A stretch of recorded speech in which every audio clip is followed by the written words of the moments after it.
यहाँ वाजपेयी साहब आए थे, लाहौर में आए थे 99 में, और बहुत बड़ा पॉजिटिव स्टेप था। मैं समझता हूँ वो हमने बड़ा चांस मिस किया था, हमारी गलती थी, पाकिस्तान की गलती थी कि यहाँ पे आए, बस लेके आए, बहुत बड़ा इनिशिएटिव था, उन्होंने तमाम चीज़ें पीछे रख के, वाजपेयी साहब बड़े ये खुले दिल से आए, वो यहाँ मीनार पाकिस्तान भी गए।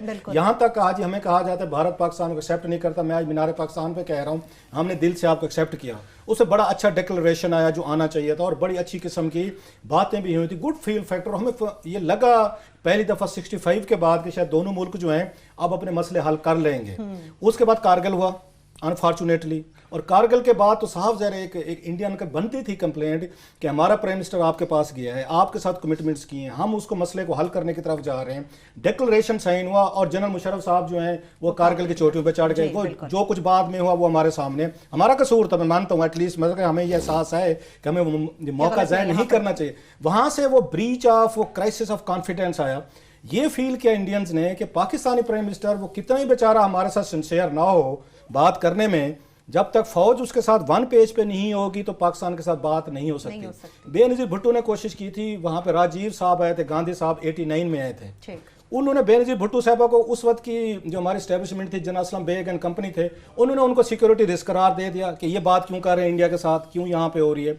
तो ये चीज़ें माजी में होती रही हैं। बेनज़ीर भुट्टो ने भी कोशिश की, नवाज शरीफ साहब ने भी कोशिश की, इवन बाद में यूसुफ रज़ा गिलानी वगैरह बहुत कमज़ोर वज़ीर आज़म थे, जरदारी साहब बड़े कमज़ोर प्रेसिडेंट थे, उस वक्त जनरल कियानी बिल्कुल पूरी अपनी माइट के साथ खड़े हुए थे। इन्हें इतनी इजाज़त नहीं थी कि इंडिया के साथ डील कर सकें, अमेरिका को करें, सिक्योरिटी अफगानिस्तान को करें। सो अंडरस्टैंडेबल था, उनका गिला बनता था।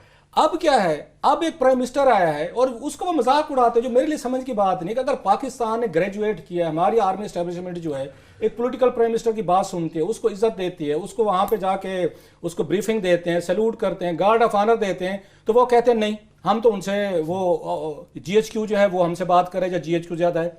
अब प्रॉब्लम यह है कि पाकिस्तान में जब भी फौजी हुकूमतें रही हैं तो इंडिया में पीस रहता है कंपेरेटिवली, जो वो ये समझ जनरल मुशर्रफ साहब रहे। अब ये देखें कि जनरल मुशर्रफ साहब के दौर में 2001 का सिर्फ वाकया हुआ जब इंडियन पार्लियामेंट पे अटैक हुआ था, उसके बाद उन्होंने जाके हाथ मिला लिया था वाजपेयी साहब से, जो कहते थे ना मैं कारगिल पे हमने इंडिया को बड़ा हमने दबोचा हुआ था, तो नवाज शरीफ साहब अमेरिका चले गए, पता नहीं हमने क्या कार गुजरना था। आप तो खुद बैठे थे ना जनरल मुशर्रफ साहब, तो ना जाते वाजपेयी साहब से हाथ ना मिलाते, कारगिल का स्कोर सेटल कर लेते। लेकिन जब खुद पावर में आए मुशर्रफ साहब, ही emerged as the peace maker कि इंडिया के साथ पीस करना है। जब आउटसाइड बैठे थे, जब नवाज शरीफ साहब वजीर आजम थे, तो ही emerged as the trouble maker. So ये चीजें कंट्राडिक्शंस हैं हमारे अंदर जो सबको नजर आती थी। लेकिन ये दाद दें कि जब उनका बैठ के मुआहदा किया जनरल मुशर्रफ ने कि अब हम क्रॉस बॉर्डर टेररिज्म नहीं होने देंगे, रोकेंगे, तो इंडिया में कोई भी पटाखा भी नहीं बजा। आप देख लें 2001 के बाद 2004 में वाजपेयी साहब आए यहाँ पे, 2007-8 जो ही वो निकले, उसके बाद आप देख लें 2008 में बम्बे हो गया। सो इंडियन फील करते हैं कि अगर पाकिस्तान में, जैसे यहाँ पे जनरल जिया साहब थे, इंडिया में कोई टेररिज्म हमें नजर नहीं आता वहां पे एज सच, वैसे तो ठीक कॉन्फ्लिक्ट रही। सो इंडियन ये बड़े इस चीज पे कैल थे कि पाकिस्तान की तरफ से अगर हमारे अंदर कोई यहाँ क्रॉस बॉर्डर कोई यहाँ एक्टिविटी ना हो, तो शायद फौजी हुक्मरान अगर पाकिस्तान में बैठे हों वो हमें कमिटमेंट दें, तो शायद हमारे यहाँ पीस रहेगा। सियासतदान बड़े वीक हैं, इनकी फौज सुनती नहीं है।